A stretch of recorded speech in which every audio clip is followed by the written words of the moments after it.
Good morning everyone. नमस्कार समस्त को जीत इंग्लिश क्लासेस को स्वागत जनाऊँ। आज सेशन ले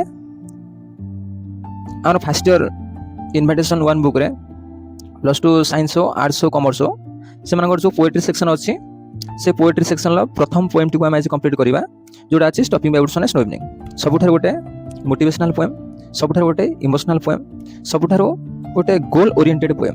आसतु ए पोएम टी को कंप्लीट करवा आ जहाँ भी सब स्टांजा अच्छी प्रति स्टांजा विषय बुझा प्रति सेंटेंस एंड वर्ड वाइज आम डिस्कसन करवा। देखो आज सेशन को आम स्टार्ट करवा समय नष्ट न करके आस। देखो फाइनाली आम आसिक पहुँचले फर्स्ट ईयर पोएट्री सेक्शन जी सब पोएम अच्छी। फर्स्ट पोएम होची stopping by woods on a snow evening. देखो ये जो stopping by woods on a snow evening actually में कौन बुझुंट means what you are thinking about the poem.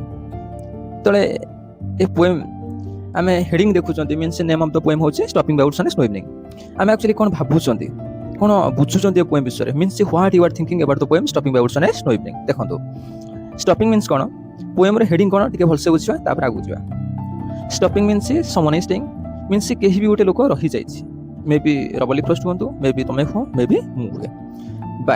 Bye means near means पाखरे। वुड्स मीन्स कौन एठी बहुत गुड़े काठ नुहे। वुड्स मीन्स होची स्मॉल फॉरेस्ट छोट बगीचा आम जोटा कहते ऑन ए स्नोई इवनिंग। सी कहते स्नोई रिप्रेजेंट करुचे विंटर सीजन को। इवनिंग टा होची हमर before the time of night रो जस्ट पूर्व समयटा। ऑन ए मीन्स डिसेंबर 21 किंबा 22 डिसेंबर 21 किंबा 22 रे आमर जड़े लोक मीन्स रबली फ्रॉस्ट जी आमर पोएट से जाकि पहुँची गोटे वुड्स भितर आ से वुड्स भितर पहुँची सारा पर जहाँ भी सी देखुं जहाँ भी थॉट आसिक पहुँचुची से सब जिन को आख्या रखिकी बढ़िया गोटे सुंदरिया पोएम लाइफ उपर बेस करके लिखा स्टार्ट कले। देखो समय नष्ट न करके आज सेशन को आम स्टार्ट करवा। देखो सी कहते कौन लिखिं किए रबली फ्रॉस्ट। रबली फ्रॉस्ट विषय टे सर्ट इनफॉरमेशन जाना देन आम आगू जावा। रबली फ्रॉस्ट जड़े अमेरिकन पोएट। परीक्षा क्वेश्चन आसिक पहुँचे Robert Frost was an dash poet आम लिखा अमेरिकन पोएट। से San Francisco California United State of America रे जन्म होते मार्च 26 1874 आ Boston United State of America रे 1963 रे ताको डेथ होता। सार प्रिस्कॉट फ्रॉस्ट तांकर बापा थिले, इसाबेला फ्रॉस्ट तांकर माँ थिले। आउ कोन ताको बापा को प्रोफेशन होची से जर्नलिस्ट हिसाब रे काम करथुले। आउ कोन तांकर जो एंटायर पोएम नेचर ऊपर बेस करूची गाउँली लोक मानकर लाइफस्टाइल ऊपर बेस करूची। से केमिति गाउँली लोक मानकर लाइफस्टाइल आउ केमिति लाइफ ऊपर बेस करके पोएम लिखुचंती से विषय में पढ़िबा। से कहते खाली से लिखि ना stopping by woods on a snow evening से बहुत पोएम लिखिचंती आ सब जाक होची मोटिवेशनल पोएम। हमर जोड़ा आम कहते mending wall, nothing gold can stay, road not taken, stopping by woods on a snow evening ए सब तांकर सबठार most famous and popular poem थिला। आ से जो stopping by woods on a snow evening जो पोएम टू लिखिचंती परीक्षा बेले बेले क्वेश्चन आसी कि पहुंचे कोन stopping by woods on a snow evening is a dash poem. Stopping by woods on a snow evening is a lyric poem. Lyric poem means कोन जेमिति साम ऑफ लाइफ आम पढ़िथिले कोन it is a short poem means the poem consist of 4 stanzas having 4 lines is.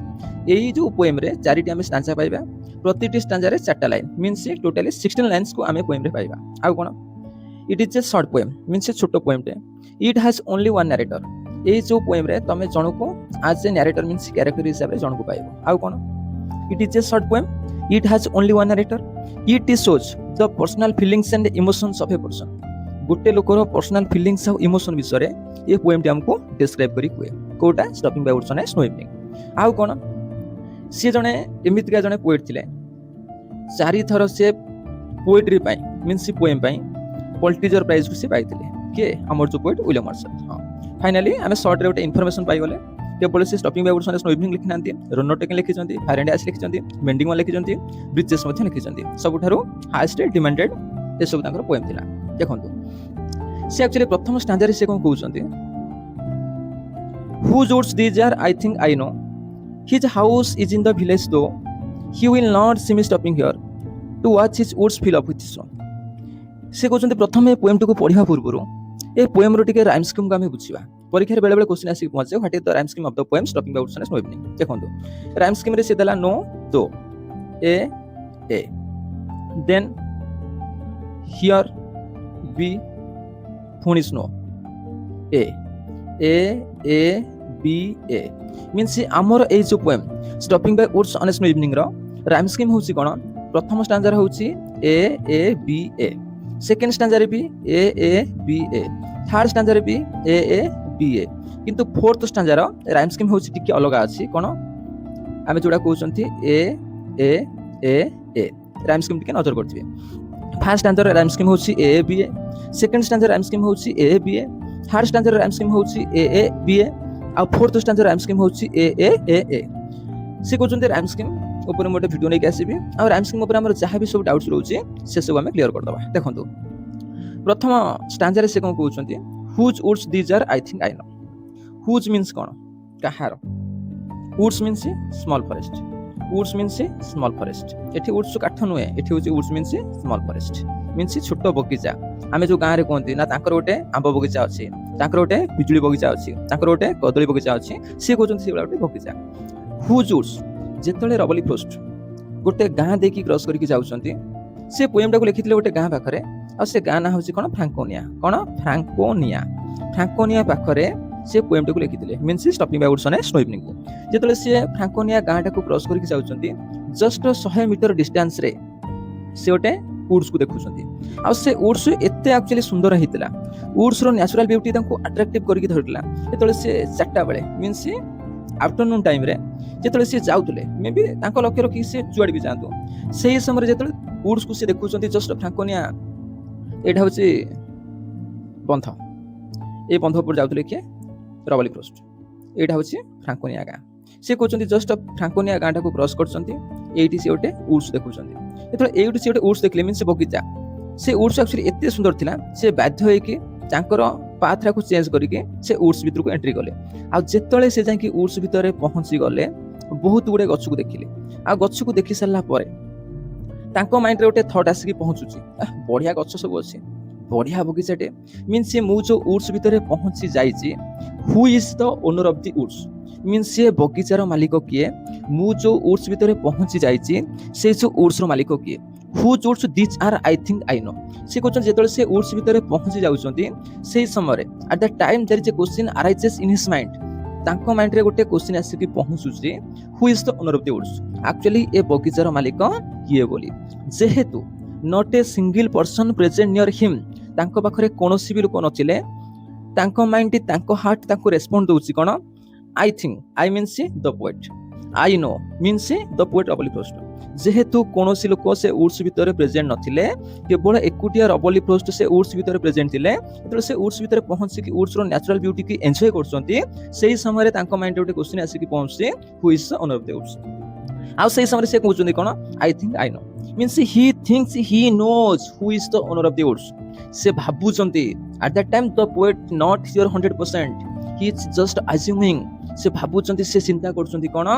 मु बोधे जानिची ए बगीचार मालिक किए बोली मीन्स मु जो वुड्स भीतर पहुंची जाईची से वुड्स रो मालिक किए हुज मीन्स गोटे मालिकाना को शो करची मीन्स ओनर को मु जो वुड्स भीतर पहुंची जाईची जेहेतु वुड्स बगीचाटे छोट बगीचाटे आर निहाती भाबरे गोटे मालिक थिबो आ से निहाती भाबरे से मालिक को मु जानिची बोली भाबुचंती किए आमर पोएट विलियम वर्ड्सवर्थ मीन्स प्रथम लाइन से कोन कहले who woods these are I think I know मु जेतले जाई से वुड्स भीतर पहुंची गली वुड्स मते बढ़िया लागला मु फुली एन्जॉय गली सेही समय मो माइंड रे क्वेश्चन आसी कि पहुंचला एक्चुअली वुड्स रो मालिक किए जेतु कोनोसी लोक तांको पाखरे प्रेजेंट नथिले से कहउचनी मु भाबुची मु जानिची एक्चुअली ए बगीचार मालिक किए बोली ता परे कोन हला his house is in the village though his means the owner of the woods जेहेतु एटा ओटा बगीचाटे से बगीचा कोठी अछि फ्रांकोनिया गां पाखरे आ मु भाबुची I am thinking the owner of the woods who lives in the near village निहाती भाबरे बगीचार मालिक एठी कोठी पाख गां रे रहउथबो मींस फ्रांकोनिया गां रे his house his means the owner of the woods बगीचार मालिक इज इन द विलेज दो से कहउचंती निहाती भाबरे एई जो पाख गां रे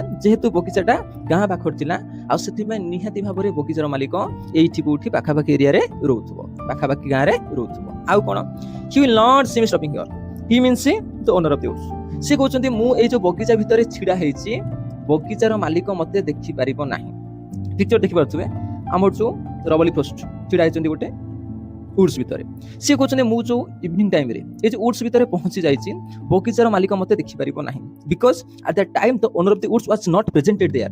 ମୁଁ ଯୋଉ ଟାଇମରେ ସେ ଉଡ୍ସ ଭିତରେ ପହଞ୍ଚି ଯାଇଥିଲି ସେଇ ସମୟରେ ବଗିଚାର ମାଲିକ ସେଠାରେ ପ୍ରେଜେଣ୍ଟ ନଥିଲା।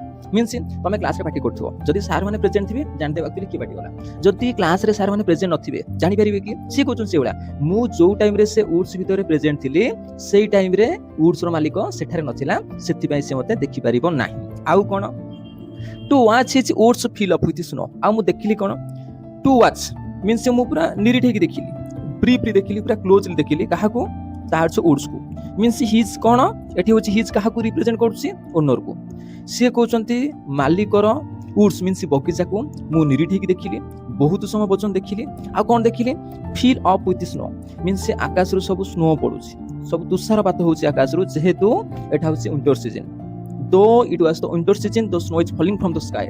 ଯେହେତୁ ଏଟା ହଉଛି ଶୀତ ଦିନ ସନ୍ଧ୍ୟା ଥିଲା, ଆକାଶରୁ ସବୁ ସ୍ନୋ ଫଲ ହଉଥିଲା। ଆଉ ମୁଁ ଦେଖିଲି କଣ? ସେଠି ମୁଁ ଛିଡା ହେଇଛି ଉଡ୍ସ ଭିତରେ, ଆଉ ଦେଖିଲି କଣ? The entire woods is filled up with snow means entire ଉଡ୍ସଟା ଆକ୍ଚୁଆଲି କାହା ଦ୍ୱାରା କଭର ହେଇଛି? ସ୍ନୋ ଦ୍ୱାରା। ଆଉ ସେଥିପାଇଁ ବଗିଚାର ମାଲିକ ମତେ ଦେଖିପାରିବ ନାହିଁ। ପ୍ରଥମ ରିଜନ ହଉଛି କଣ? ମୁଁ ଯୋଉ ଟାଇମରେ ସେ ବଗିଚା ଭିତରେ ପ୍ରେଜେଣ୍ଟ ଥିଲି ସେଇ ଟାଇମରେ ବଗିଚାର ମାଲିକ ସେଠାରେ ପ୍ରେଜେଣ୍ଟ ନଥିଲା। ସେକେଣ୍ଡ ରିଜନ ହଉଛି କଣ? Though it was the winter season the snow is falling from the sky the entire woods covered by the snow. ଯେହେତୁ ଏଟା ଶୀତ ଦିନ ସନ୍ଧ୍ୟା ଥିଲା, ଆକାଶରୁ ସ୍ନୋ ଫଲ ହଉଥିଲା, ଆଉ ସେଥିପାଇଁ ବଗିଚାର ମାଲିକ ମତେ ଦେଖିପାରିବ ନାହିଁ। ଯେହେତୁ ଯେତେବେଳେ ଶୀତ ଦିନ ଆସି ପହଞ୍ଚେ, ସନ୍ଧ୍ୟା ସମୟ ହଉ କିମ୍ବା ମର୍ଣ୍ଣିଂ ଟାଇମ୍ ହଉ, ଯେତେବେଳେ ଆକାଶରୁ ସ୍ନୋ ପଡେ, ଯୋଉଟା ଆମେ କହୁଛନ୍ତି କାକର, ଏତେ ଆକ୍ଚୁଆଲି କଭର କରୁଛେ ଏଣ୍ଟାୟାର ଆଟମୋସ୍ଫିୟରକୁ, ଆମେ ଦେଖିପାରନ୍ତି ନାହିଁ କୌଣସି ଜିନିଷକୁ। ଟିକେ କାକର କମିଲେ ଆମେ ବାହାରକୁ ଯାଆନ୍ତି।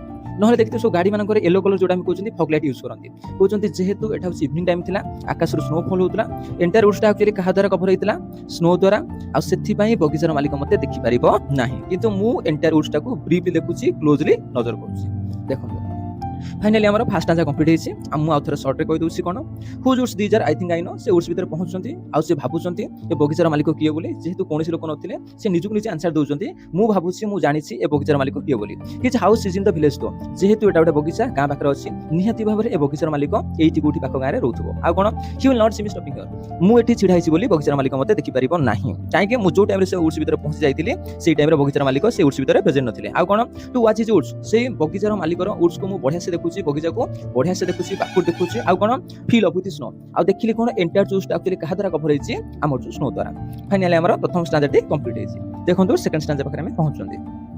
सेकंड स्टैंजर एक्चुअली से कौन कहते my little horse must think it poor so at the time the poet is not alone he had a little horse so my little horse must think it poor my means Robert Frost तांको घोड़ा कथा कहउछन्ती little horse को आसला माने आमे कहते छोट घोड़ाटे गोटे छेली छुआ भाई से आखिक नहीं आउतले ना से एक्चुअली घोड़ा ऊपर बसिक जाउतले देखि पिक्चर देखि पड़थुए से घोड़ा ऊपर बसिक जाउछन्ती किए रबली फ्रोस्ट से तो घोड़ा ऊपर बसिक जाउछन्ती पुनी लिटिल हॉर्स कोन पई कहले मींस रबली फ्रोस्ट तांको घोड़ा को आज एनिमल हिसाब रे भाबंती नाही से देखंती कोन घोड़ाटा होसी मो पई friend philosopher guide guardian everything for the poet Robert Frost जेमि देखिथि हम सब घर मान करे माँ माने स्नेह रे कोंती कोन मो कुनी पुओ मो छोटो पुओ आ थोड़ी ना कि से छोटो हो जाउची ना कुनी हो जाउची से कहउछन सेला लिटिल हॉर्स मींस ताको से स्नेह रे कहउछन कोन मो छोटो घोड़ाटी मींस घोड़ाटा होची मो पुओ भलिया मो सांग भलिया मोर बंधु बांधव मो साई भाई मो पे सब किछि आ कोन must think it poor means कोन स्ट्रेंज से कहते मु सीना से उड्स भितर पहुंची कि मु जने मनीष मु गोटे पोएट मु एंटायर जो नेचर को फुली एंजॉय करछि एंटायर उड्स को फुली एंजॉय करछि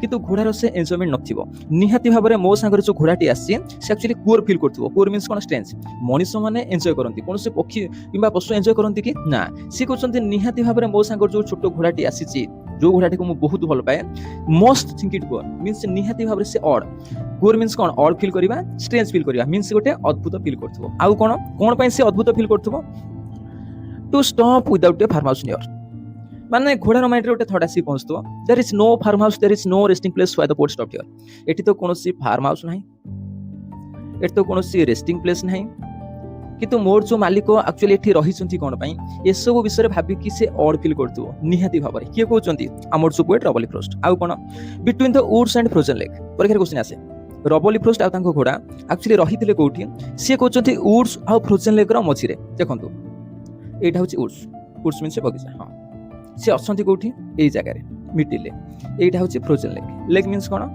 जोटा हमें कहउचंती गोटे होल टाइप रो मींस एटी सब पानी आमर जमिक अछि एटी सब पानी आमर जमिक अछि तले पानी एक्चुअली सब जमिक अछि जेतले एक्चुअली वर्षा हेसी पानी सब जमिक अछि ଯେତେବେଳେ ଦେଖିଥିବେ ଯେତେବେଳେ ଶୀତ ଦିନ ପୁରା ଟେମ୍ପରେଚର ପୁରା କମିଯାଏ, ପାଣି ଆକ୍ଚୁଆଲି କ'ଣ ହୁଏ ଆଇସ୍ରେ କନଭର୍ଟ ହେଇଯାଏ। ସିଏ କହୁଛନ୍ତି ଯେତେବେଳେ ପାଣିଟା ଆମର ଆଇସ୍ରେ କନଭର୍ଟ ହେଉଛି ମିନ୍ସ ଏଇଟା ହେଉଛି ଗୋଟେ ପିଟି ଗୋଟେ ପିଆଇଟି ପିଟ୍ ମିନ୍ସ କ'ଣ ଗୋଟେ ହୋଲ୍ ଭଳିଆ ଯୋଉଠି ଜମି ଯାଇଥିବା ପାଣି ମିନ୍ସ ଯୋଉଟା ଆମେ କହୁଛନ୍ତି ଖାଲ। ସିଏ ସବୁ କହୁଛନ୍ତି ସେ ଖାଲ ଭିତରେ ଆକ୍ଚୁଆଲି କ'ଣ ଅଛି ପାଣି ଅଛି।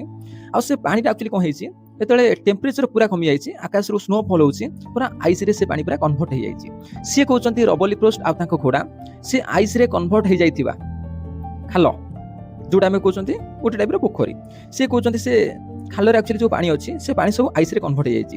ସେଇ ଯୋଉ ଆଇସ୍ରେ ଯୋଉ କନଭର୍ଟ ହେଇଯାଇଛି ସେ ପାଣି ସବୁ ସେଇ ଜାଗା ଆଉ ଉଡ୍ସର ମଝାମଝି ଏରିଆରେ ରହିଛନ୍ତି କିଏ ଆମୋର୍ଜୋପଏଡ୍ ରବଲି ଫ୍ରଷ୍ଟ ମିନ୍ସ ଉଡ୍ସ ଆଉ ଫ୍ରୋଜେନ୍ ଲେକ୍ର ସେ ମଝିରେ ଅଛନ୍ତି କିଏ ଆମୋର୍ଜୋପଏଡ୍ ରବଲି ଫ୍ରଷ୍ଟ। ଆଉ କ'ଣ the darkest evening of the year, ସିଏ the darkest evening of the year means କ'ଣ 21 କିମ୍ବା 22 ଡିସେମ୍ବରରେ ସେ ପୋଏମଟାକୁ ଲେଖିଥିଲେ। ସେ କହୁଛନ୍ତି ମୋ ଜୀବନ କାଳ ଭିତରେ ଯେତେ ସବୁ ସନ୍ଧ୍ୟା ଦେଖିଛି ଏଇ ଯୋଉ ସନ୍ଧ୍ୟାଟା ମତେ ସବୁଠାରୁ ନିଆରା ଭଳିଆ ଫିଲ୍ ହଉଛି। ମିନ୍ସ ଆମ ଲାଇଫରେ ବହୁତ ଆମେ ପରୀକ୍ଷା ଦିଅନ୍ତି 1 କ୍ଲାସ୍ ପାଖରୁ 10th କ୍ଲାସ୍ ପର୍ଯ୍ୟନ୍ତ, କିନ୍ତୁ 10th କ୍ଲାସ୍ର ଯୋଉଦିନ ରେଜଲ୍ଟ ବାହାରେ ସେଇଦିନ ଆମ ଲାଇଫର ସବୁଠାରୁ ଗୋଟେ ଚ୍ୟାଲେଞ୍ଜିଂ ମୁଭମେଣ୍ଟ ଥାଏ। ଆମେ କ'ଣ କୁହନ୍ତି ମୋ ଜୀବନ କାଳ ଭିତରେ ଏତେ ସବୁ ପରୀକ୍ଷା ଦେଇଛି କିନ୍ତୁ 10th କ୍ଲାସ୍ ହେଉଛି ସବୁଠାରୁ ନିଆରା। ସିଏ କହୁଛନ୍ତି ସେଇଭଳିଆ ମୋ ଜୀବନ କାଳ ଭିତରେ ମୁଁ ଏତେ ସବୁ ଇଭିନିଂ ଦେଖିଛି କିନ୍ତୁ ଏଇ ଯୋଉ ଇଭିନିଂଟା ହେଉଛି ସବୁଠାରୁ ନିଆରା। ଆଉ କ'ଣ darkest evening of the year means longest evening of the year, ମୋ ଜୀବନ କାଳ ଭିତରେ ଯେତେ ସବୁ ସନ୍ଧ୍ୟା ଦେଖିଛି କିନ୍ତୁ ଏଇଭଳିଆ ଗୋଟେ ଲମ୍ବା ଲଙ୍ଗ ଇଭିନିଂକୁ ମୁଁ କେବେ ବି ଦେଖିନଥିଲି। ମୁଁ ଭାବୁଛି ଏଣ୍ଟାୟାର ଇୟର ଭିତରେ ଏଇଟା ହେଉଛି ସବୁଠାରୁ ବଡ଼ ଇଭିନିଂ। କିଏ କହୁଛନ୍ତି ଆମୋର୍ଜୋପଏଡ୍ ରବଲି ଫ୍ରଷ୍ଟ। ଆଉ କ'ଣ ଫାଇନାଲି ଆମର 2 ନମ୍ବର ଷ୍ଟାଣ୍ଡାର୍ଡଟି କମ୍ପ୍ଲିଟ୍ ହେଇଛି। ଦେଖନ୍ତୁ ଆମେ 3 ନମ୍ବର ଷ୍ଟାଣ୍ଡାର୍ଡ ପାଖରେ ଆସି ପହଞ୍ଚିଲେ କ'ଣ ହି ଗିଭ୍ସ ହିଜ୍ ହାର୍ନେସ୍ ବେଲେସିକ୍। ସିଏ କହୁଛନ୍ତି ଯେତେବେଳେ ବହୁତ ସମୟ ଧରିକି ସେ ରହିଲେ 7ଟାରୁ 8ଟା କିମ୍ବା 9ଟା ପର୍ଯ୍ୟନ୍ତ ସେ ରହିଗଲେଣି କୋଉଠି ସେ ଉଡ୍ସ ଭିତରେ। ସେଇ ସମୟରେ ହି ଆକ୍ଚୁଆଲି କିଏ ଲିଟିଲ୍ ହର୍ସ। ଆମେ ମଣିଷ ଆମର ଯେତେବେଳେ ଦେହ ଖରାପ ହେଉଛି ଆମେ କହିଦିଅନ୍ତି କ'ଣ ମୋ ପେଟ କ'ଣ ହେଉଛି ମୋ ମୁଣ୍ଡ ବୁଲାଉଛି ମେଡିକାଲ ଯିବି ମୁଁ ସ୍କୁଲ ଯିବିନି ମୁଁ କଲେଜ ଯିବିନି। ସିଏ କହୁଛନ୍ତି ଘୋଡ଼ାର ପାଟି ଅଛି କିନ୍ତୁ unable to speak କଥା କହିପାରନ୍ତି ନାହିଁ। ସିଏ କହୁଛନ୍ତି ହିଟ୍ ଆକ୍ଚୁଆଲି ଏଠି କିଏ little horse gives his harness bells a shake. ଯେମିତି ଆମେ ମଣିଷମାନେ ବେକରେ ସବୁ ଲକେଟ୍ ପକାନ୍ତି ମାଳି ପକାନ୍ତି ଚେନ୍ ପକାନ୍ତି ଭେରାଇଟି ଜିନିଷ ସବୁ ୟୁଜ୍ କରନ୍ତି, ସେଗୁଡ଼ା ଦେଖିଥିବେ ଆମର ଯୋଉ ଡୋମେଷ୍ଟିକେଟେଡ୍ ଆନିମଲ୍ସକୁ ଆମେ ଏତେ ସବୁ ଭଲ ପାଆନ୍ତି ତା ବେକରେ ଗୋଟେ ଘଣ୍ଟି କିମ୍ବା ଗୋଟେ ଘୁଙ୍ଗୁର ବାନ୍ଧି ଦିଅନ୍ତି। ସିଏ କହୁଛନ୍ତି ରବଲି ଫ୍ରଷ୍ଟ ତାଙ୍କ ଘୋଡ଼ାକୁ ଏତେ ଭଲ ପାଉଥିଲେ ସିଏ ବି ତା ବେକରେ ଗୋଟେ କ'ଣ ହାର୍ନେସ୍ ବେଲ୍, ହାର୍ନେସ୍ ମିନ୍ସ କ'ଣ ଟାଏ କରିବା ମିନ୍ସ ବାନ୍ଧିଦେବା କ'ଣ ଗୋଟେ ବେଲ୍କୁ ବାନ୍ଧି ଦେଇଥିଲେ। ସିଏ କହୁଛନ୍ତି ରବଲି ଫ୍ରଷ୍ଟ ତାଙ୍କ ଘୋଡ଼ାକୁ ବହୁତ ଭଲ ପାଉଥିଲେ ଆଉ ସିଏ ତା ବେକରେ ଗୋଟେ ଘଣ୍ଟି ବାନ୍ଧିଥିଲେ। ଆଉ କ'ଣ ହାର୍ନେସ୍ ବେଲେସିକ୍ ସେକ୍ ମିନ୍ସ କ'ଣ ସେକିଂ କରିବା ମୁଭିଂ କରିବା। ଯେତେବେଳେ ଘୋଡ଼ାଟି ଦେଖିଲା ମୋର ଯୋଉ ମାଲିକ ମିନ୍ସ ରବଲି ଫ୍ରଷ୍ଟ 2-3 ଘଣ୍ଟା ଏ ଉଡ୍ସ ଭିତରେ ପହଞ୍ଚି ଯାଇଛନ୍ତି ଶେଷ ବିଷୟରେ ସେ ନଜର କରିବା ପାଇଁ ଶେଷ ବିଷୟରେ ସେ ଜାଣିବା ପାଇଁ ତା ବେକରେ ବନ୍ଧା ହେଇଥିବା ଘଣ୍ଟିଟାକୁ ସେ ବଜେଇବା ଷ୍ଟାର୍ଟ କରିଦେଲା କିଏ ଆମର ଯୋଉ little horse to ask if there is some mistake. ଆଉ ସେ ଘଣ୍ଟିଟା ବଜେଇକି ସେ ଘଣ୍ଟି ମାଧ୍ୟମରେ ସେ ପଚାରିବା ପାଇଁ ଚାହୁଁଛି if he had any mistake wrong for the post of your actually ଆପଣଙ୍କର କିଛି ଭୁଲଭାଲ ହେଇଯାଇଛି କି ଆପଣ କ'ଣ ପାଇଁ ଏଠି ଆକ୍ଚୁଆଲି ରହିଛନ୍ତି। ଏଠି ତ କୌଣସି ଫାର୍ମ ହାଉସ୍ ନାହିଁ, ଏଠି ତ କୌଣସି ରେଷ୍ଟିଂ ପ୍ଲେସ୍ ନାହିଁ, ଏଠି ତ କୌଣସି ଲୋକ ନାହାନ୍ତି, ରାତି ସମୟଟା କେହି ବି ନାହାନ୍ତି, ଆପଣ ଅଛନ୍ତି ମୁଁ ବି ଅଛି ଆଉ କେହି ନାହାନ୍ତି। ସିଏ କହୁଛନ୍ତି ପଚାରୁଛି ଘଣ୍ଟି ମାଧ୍ୟମରେ ଘଣ୍ଟିଟାକୁ ବଜେଇକି ଆକ୍ଚୁଆଲି ଆପଣଙ୍କର କିଛି ଭୁଲ ହେଇଛି କି ଆପଣ ଏଠି କ'ଣ ପାଇଁ ରହିଯାଇଛନ୍ତି। ଆଉ କ'ଣ the only other sounds the sweep. ସିଏ କହୁଛନ୍ତି ଦ ଓନ୍ଲି ଅଦର ସାଉଣ୍ଡସ୍ ସେଇ ସମୟରେ ଗୋଟେ ସାଉଣ୍ଡ ପ୍ରଡ୍ୟୁସ୍ ହେଉଥିଲା ସେଇଟା ହେଉଛି କ'ଣ ହାର୍ନେସ୍ ବେଲ୍ ମିନ୍ସ ସେ ଘୋଡ଼ାର ବେକରେ ବନ୍ଧା ହେଇଥିବା ଘଣ୍ଟିର ଶବ୍ଦ। ସିଏ କହୁଛନ୍ତି ଘୋଡ଼ାର ଘଣ୍ଟିର ଶବ୍ଦକୁ ଛାଡ଼ିଦେଲେ ଆଉ ଗୋଟେ ସାଉଣ୍ଡ କ'ଣ ପ୍ରଡ୍ୟୁସ୍ ହେଉଥିଲା ସୁଇପ୍। ସୁଇପ୍ ମିନ୍ସ କ'ଣ ଦେଖି ଯେତେବେଳେ ମର୍ଣ୍ଣିଂ ଟାଇମ୍ରେ ଆମେ ଯେତେବେଳେ ସକାଳୁ ଶୋଇଥିବା କି ଗୋଟେ ଆମ ପାଖରେ ଝାଡ଼ୁ ମାଇଲେ ଗୋଟେ ଝାଡ଼ୁର ଗୋଟେ ସଁ ସଁ ଶବ୍ଦ ହୁଏ। ସିଏ କହୁଛନ୍ତି ସୁଇପ୍ ହେଉଛି କ'ଣ ସାଉଣ୍ଡ ଅଫ୍ ଦ ୱିଣ୍ଡ। ଘୋଡ଼ାର ଘଣ୍ଟି ଶବ୍ଦକୁ ଛାଡ଼ିଦେଲେ ସେଇ ସମୟରେ ଆଉ ଗୋଟେ ସାଉଣ୍ଡ ପ୍ରଡ୍ୟୁସ୍ ହେଉଥିଲା କ'ଣ ତ only other sounds the sweep of is wind. ସିଏ କହୁଛନ୍ତି ଯେତେବେଳେ ବଢ଼ିଆ ସେ ଆକ୍ଚୁଆଲି ପବନ ଦେଉଛି ସେ ପବନର ସଁ ସଁ ସାଉଣ୍ଡକୁ ସେମାନେ ଶୁଣୁଛନ୍ତି। ଘୋଡ଼ାର ଘଣ୍ଟି ଶବ୍ଦକୁ ଛାଡ଼ିଦେଲେ ଆଉ ଗୋଟେ ସାଉଣ୍ଡ ପ୍ରଡ୍ୟୁସ୍ ହେଉଥିଲା କ'ଣ at that time the wind is blowing very gently. ସେ ସମୟରେ ବଢ଼ିଆ ମୃଦୁ ପବନ ଦେଉଛି ଆଉ ସେ ପବନର ସଁ ସଁ ସାଉଣ୍ଡକୁ ସେମାନେ ଶୁଣୁଛନ୍ତି। ଆଉ କ'ଣ ଡାଉନି ଫ୍ଲେକ୍। ଡାଉନି ଫ୍ଲେକ୍ ମିନ୍ସ କ'ଣ ତୁଷାର ଖଣ୍ଡ ବର୍ଷା ଭଳିଆ ଝିପଝିପ ହେଇକି ପଡ଼ିବା।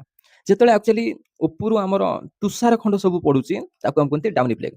ସିଏ କହୁଛନ୍ତି ବିସାଇଡ୍ ଦ ହାର୍ନେସ୍ ବେଲେସିକ୍ ଘୋଡ଼ାର ଘଣ୍ଟି ଶବ୍ଦକୁ ଛାଡ଼ିଦେଲେ ଆଉ ଦୁଇଟା ସାଉଣ୍ଡ ପ୍ରଡ୍ୟୁସ୍ ହେଉଥିଲା କ'ଣ at that time the wind is blowing very gently. ସେଇ ସମୟରେ ଘୋଡ଼ାର ଘଣ୍ଟି ଶବ୍ଦକୁ ଛାଡ଼ିଦେଲେ ଆଉ ଦୁଇଟା ସାଉଣ୍ଡ ପ୍ରଡ୍ୟୁସ୍ ହେଉଥିଲା କ'ଣ ବଢ଼ିଆ ସେ ଥଣ୍ଡା ପବନ ଦେଉଥିଲା ଆଉ ସେ ଥଣ୍ଡା ପବନର ସଁ ସଁ ସାଉଣ୍ଡ ଥିଲା। ଆଉ କ'ଣ downy flake means the snow is falling from the sky ଆକାଶରୁ ସ୍ନୋ ପଡୁଥିଲା। ଯେତେବେଳେ ଧର ଉଡ୍ସ ଭିତରେ ତ ଶୁଖିଲା ପତ୍ର ସବୁ ଥିବ ଆଉ ଯେତେବେଳେ ଶୁଖିଲା ପତ୍ର ଉପରେ ସେ ଆଇସ୍ର ଛୋଟ ଛୋଟ ଖଣ୍ଡ ପଡ଼ିଛି ସେ ଖଡ଼ ଖଡ଼ ଖଡ଼ ଖଡ଼ ଶବ୍ଦ ହେଇଛି ଗୋଟେ ଜରିଟେ ପଡ଼ିଥିବ କିମ୍ବା ଶୁଖିଲା ପତ୍ର ପଡ଼ିଥିବ ଯେତେବେଳେ ଆମେ ତାପରେ ପାଣି ଢାଳୁଛନ୍ତି କିମ୍ବା କୌଣସି ଜିନିଷ ପଡ଼ୁଛି ସିଏ ବି ଶବ୍ଦ ହେଉଛି। ସିଏ କହୁଛନ୍ତି ସେଗୁଡ଼ା ଘୋଡ଼ାର ଘଣ୍ଟି ଶବ୍ଦକୁ ଛାଡ଼ିଦେଲେ ଆଉ ଦୁଇଟା ସାଉଣ୍ଡ ପ୍ରଡ୍ୟୁସ୍ ହେଉଥିଲା କ'ଣ at that time the wind is blowing very gently and the snow is falling from the sky. ଯେତେବେଳେ ଆକାଶରୁ ତୁଷାର ଖଣ୍ଡ ସବୁ ପଡ଼ୁଛି ଶୁଖିଲା ପତ୍ର ଉପରେ ପଡ଼ିଯାଉଛି ସେ ଖଡ଼ ଖଡ଼ ଖଡ଼ ଖଡ଼ ଶବ୍ଦ ହେଉଛି। ସେ କହୁଛନ୍ତି ଘୋଡ଼ାର ଘଣ୍ଟି ଶବ୍ଦକୁ ଛାଡ଼ିଦେଲେ ଆଉ ଦୁଇଟା ସାଉଣ୍ଡ ପ୍ରଡ୍ୟୁସ୍ ହେଉଥିଲା କ'ଣ the sweep of is wind and downy flake. ଦେଖନ୍ତୁ ଫାଇନାଲି ଆମେ 4th ଷ୍ଟାଞ୍ଜା ପାଖରେ ଆସି ପହଞ୍ଚିଗଲେ।